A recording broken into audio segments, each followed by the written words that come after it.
All right, Radio City 95 FM Arunmi Ahetak Atak Pratham, and today we have special guest all the way from Chennai, but actually he hails from the Belgium. Correct. And Peter, tell me about your journey, because everyone is following you on Instagram and they are just getting updates. Now you are on that fort, now you're on this fort. So what exactly you're doing with the life?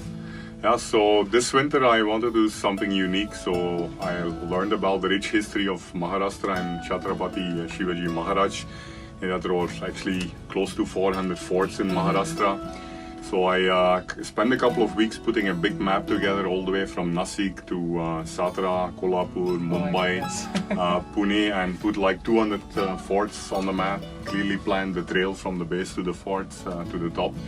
And then actually for the last 2 months I've been kind of ticking off some 6 to 8 forts every day. 6 to 8 forts every day! I'm a bit of an ultra runner in the background. Okay. I used to run 100 kilometers in one stretch. So I go light and fast. Alright, which fort you like the most? Yeah, one special area, I would say two special areas you could say. One, as I mentioned, is Bandardara, where you have a AMK traverse, which is unique. You need a little bit of technical gears to get up there. You have the beautiful Ratangat with the pinhole, which is beautiful. And then also one thing that's special, close to my heart, because I used to do a lot of hiking in deep jungles in and around south in Chennai, is Mahabaleshwar. So there you have some deep jungles, like to get from Chandragat through virgin jungle towards Arthur Seats in old Mahabaleshwar. As I can visualize each and every forest as you're mentioning. So tell me, what are the people reactions on your journey when you visit the village? Yeah. The first reactions you got it? Yeah, similar to the Himalayas, when they see like one outsider coming, so first they look and then they see whether there is a guide coming behind or the other people coming along with me. But when they see you are actually like a foreign traveler all by yourself and no guides, carrying your own stuff, then they are quite surprised. Initially they are a bit concerned, how are you gonna get there, how you might get lost and stuff. But once I show them a couple of pictures, look, I've already done 50 or 100 forts, then they say okay. And then when you end up in a peaceful place at the base of any forts in the evening, time to settle down, then immediately that hospitality is there. Like people offer tea, stay, nice foods, fresh homemade food. So that's actually energizes me then to make up for the lost calories of the day. Amazing. So at the same time you're actually having calories, at the same time you're burning it. Okay, as you are telling me the story that you have been to Harishchandragarh, correct? Yeah. And there you had Bhakri Pitla for the first time. Correct. So what was the situation then?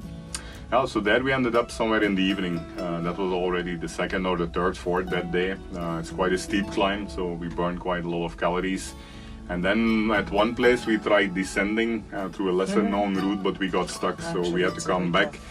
And looking at, you have a beautiful drop there from the Deccan Plateau until the Konkan Plains, which is very beautiful. We saw the sun setting down, so we thought that this is the perfect place to stay for the night.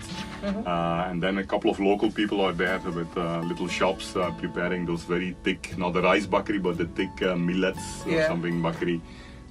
Very thick and very yummy with pitla, so that was like perfect night rest with amazing sunset and the next morning sunrise views.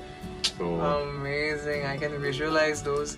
Alright, so I heard that you're researching on Chhatrapati Shivaji Maharaj. So what stories you have heard about him? Yeah, so whenever I go to specific forts, and especially in the weekends when you meet other outdoor trekkers visiting those forts, they share some of the history of Maharashtra. You quickly come to know that he's actually a god in Maharashtra. Absolutely. People worship him. Yeah. And when they putting then the pieces of the puzzle together, you quickly come to understand that he's a man of the people. He used to stood up for his people. I think he was inspired by a couple of gurus and also his mother, I heard, to actually stand up against these repetitive invasions from the northern sides, the Mughals and then even the Europeans, the Portuguese, the British. So having actually a very small army and being a man of a small physical caliber, I think he was really somebody with enormous courage and a lot of strategic thinking to build these forts on almost inconquerable locations and stand up against like huge armies coming in from the north. And especially that he was doing this for the freedom of the people. I believe freedom is like a fundamental right of any human being on this planet. So that way, huge respect for this person. All right. So 3 qualities you have learned from Chhatrapati Shivaji Maharaj. 3 qualities. Yeah, there are multiple, of course, yeah. but 3 qualities. The most definitely, as I was saying, a people person is standing up for his own people, not like the more recent kind of leaders or politicians. We will not get into that.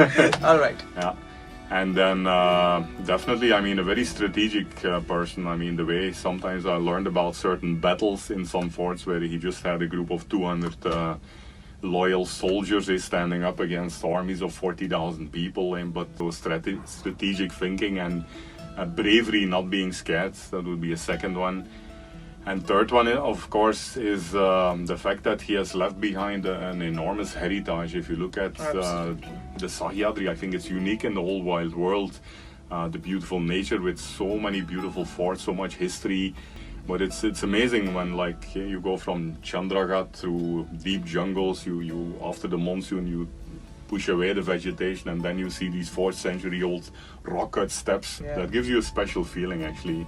Very true. Your journey is incredible. As you have mentioned your status on Instagram, I really adore it a lot. Yeah. Die with memories, not dreams.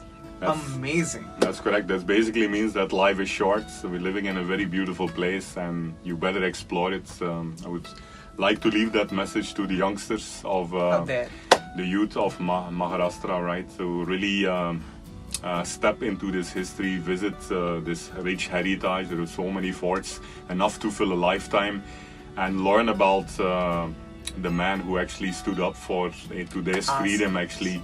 Not just waste time on social media, but really respect for the many lives and the bravery of our forefathers. Very well said, Peter. Thank you so much for joining us. Pleasure being here. Yeah. Thank you. Radio City.